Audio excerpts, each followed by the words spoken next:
if you are at the point of resentment, that is an indication that you are not enforcing boundaries in your life, right? You're not taking care of yourself. Resentment is a sign that you are upset that someone else isn't doing something, which really is about you not protecting yourself from the results of that.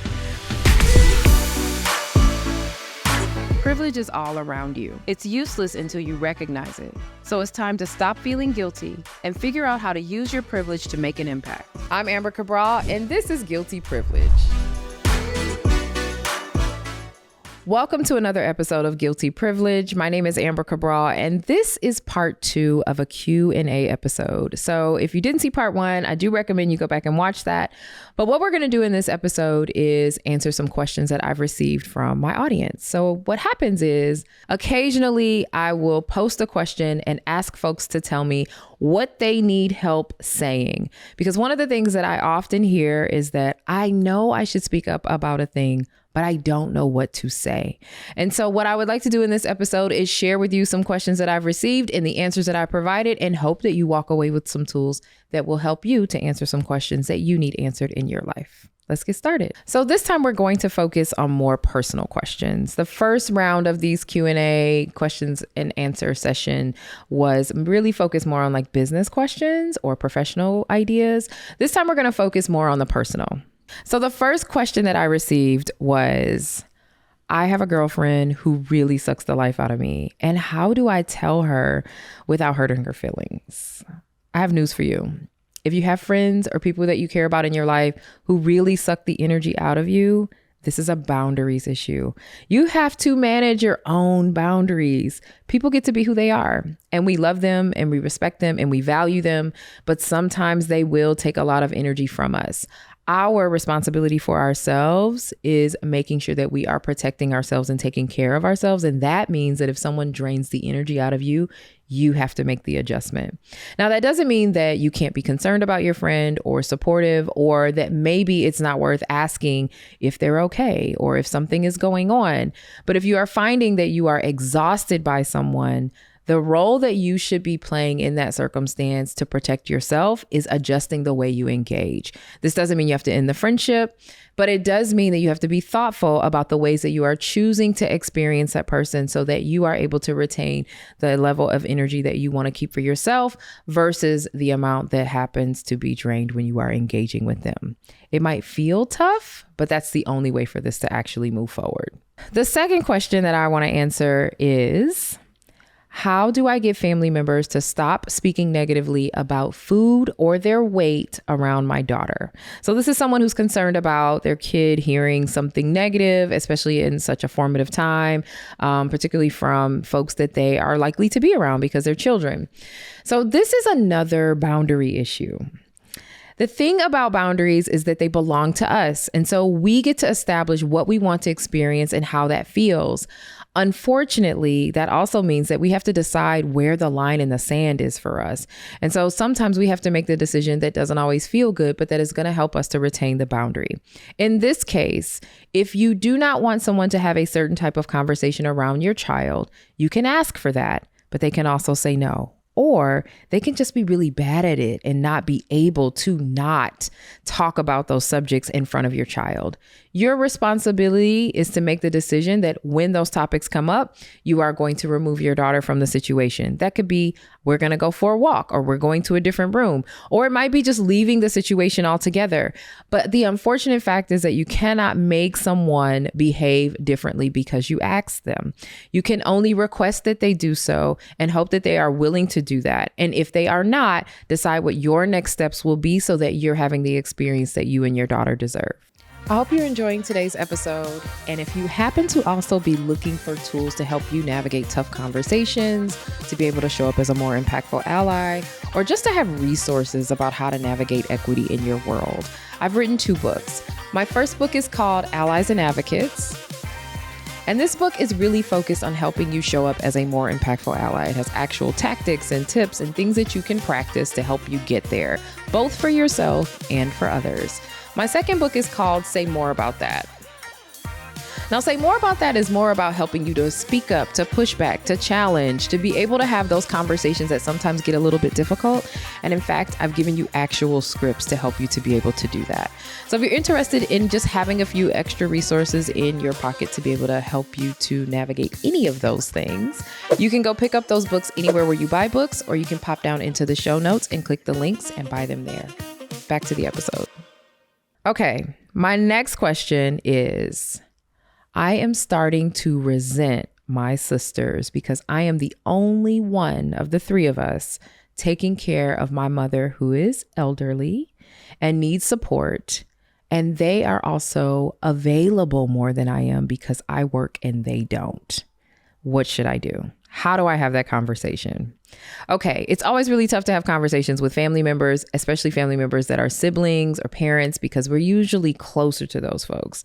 So the first thing I want to call out is, if you are at the point of resentment, that is an indication that you are not enforcing boundaries in your life, right? You're not taking care of yourself. Resentment is a sign that you are upset that someone else isn't doing something, which really is about you not protecting yourself from the results of that. So what I would recommend is that you first get really clear about what you need. What do you need so you don't feel resentful? Is it that you need more time? Is it that you're not getting enough rest? What is it that you actually need? How are you serving you so that you don't have a reason to be resentful about how someone else is experiencing their life? That's the first thing you should do. The second thing you should do is make sure that you create a schedule so you can continue to do that. So we don't end up back in the same place where we're resentful.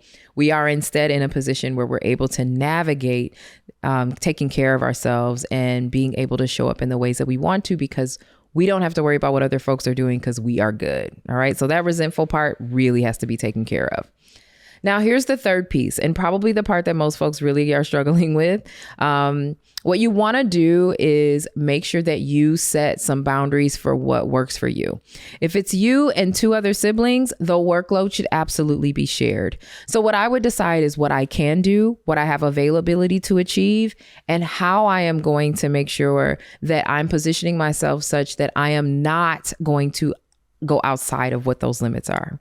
All right. So I would establish some boundaries, and then I'd communicate those boundaries to my sisters. I would make it really clear. So listen, I am available to take care of mom between these dates and times. I am going to make sure that I'm around at those points. I want to make sure that it's clear that she's still going to need support in these ways. I'd wait for them to step up. This is really tough because we don't want mom to go without support. We want to make sure that she's getting what she needs. But the reality is, if we continue to pick up the balls that don't belong to us, we are going to continue to carry them. So the only way for this to stop being your responsibility is for you to remove it from your own plate so it is available for someone else to pick up. And here's the thing. Even though they may not act like it now, the minute something stops getting done, people feel compelled to step in. It just so happens that you're the one that feels compelled to step in now. So what you have to do is step back and make space for someone else to fill in that gap. But you can also set the expectations. Another option is to make a decision together. Hey, it looks like we're going to need some additional support to take care of our mom. Let me know the best way for us to coordinate so that we have a plan to figure out how we're going to cover that from a cost perspective. That way, maybe it doesn't require someone to step in, with their actual time, but they can step in with their dollars. So there's a couple options here, but in either case, what you have to do is make sure that you are willing to step away from the portion that you cannot carry so that someone else can pick it up, even when it's your own mom. And that's tough. It's a tough call to make. And I've lived this life, unfortunately, but you have to step away so that someone else can step in. Hey there, I hope you're enjoying the episode. And in fact, if you are, you can bring me to your organization or event to help you bring conversations like this to life in your workspaces. This is something I do for a living. I do coaching, I do training, I do executive consulting, whatever it is that you might need as it relates to trying to figure out how to activate allyship or equity in your space. It's probably something I can support. So if you're interested in how we can work together, you can reach out to me at cabralco.com or pop down into the show notes and click the link, book a discovery call, and we will chat with you soon. Back to the show. Okay, the next question that I want to answer is, what do I say when someone asks me, what are you? So I'm a little bit snarky. When someone says, "What are you to me?" I will usually say human. If someone asks me what I am mixed with, I will usually say my mom and my dad. I prefer to put people in the position to feel a little bit of the same discomfort that I feel when people are putting me in a specific position that kind of isn't really fair to me, but they may not necessarily realize it. Now, if snarky isn't your thing, that's okay. What you can say to kind of get folks to come to the realization that maybe this isn't the best approach, you could actually just say, what do you mean by that? I'm not sure I follow what you mean by what am I? Like, as in like, human, where am I from? Can you elaborate a little bit? I would ask for clarity so that they have to explain what they mean. And then I may even ask, oh, why are you asking? So that they have to put forth the energy to understand that the question that they're asking could potentially feel a certain way, and they have to rest in that experience as well. Now, if it's a situation where you're comfortable with the person, you're friends with them, you have a relationship, you can say, I really don't love that question. Maybe a better way to ask it is, right? So I've also made that recommendation to folks. I will say to someone, instead of asking someone, what are you? Maybe a better question is, I would love to know a little bit about your background, and let them share what they want. They may share their racial identity. They may share the city or state that they grew up in. They may share, what kind of education they have or what their career has been about. But what I really think is important here is for you to focus critically on answering the part that feels okay for you. And when you have the ability, make sure that you're putting a little bit of that pressure, that awkwardness back on the person who initiated the inappropriate-ish question. So here's the thing. Most of the time when we're having a hard time in our personal relationships, it's almost always going to come back to boundaries. The thing that you could really benefit from the most in your life in terms of tools, probably 3 things. 1, know how to give and receive feedback. 2, know how to apologize. So I apologize for, moving forward I will.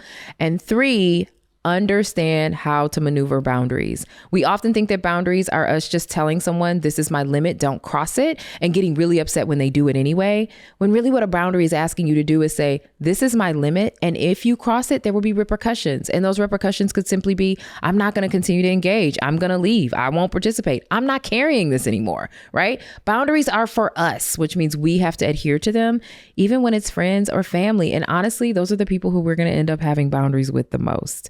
Hopefully this was helpful for you. I'm always trying to make sure that you can get any of your questions answered. You can always pop into my social inbox like lots of other people do if you have a question that wasn't answered, but make sure that you pocket some of these techniques so that you can go ahead and move forward.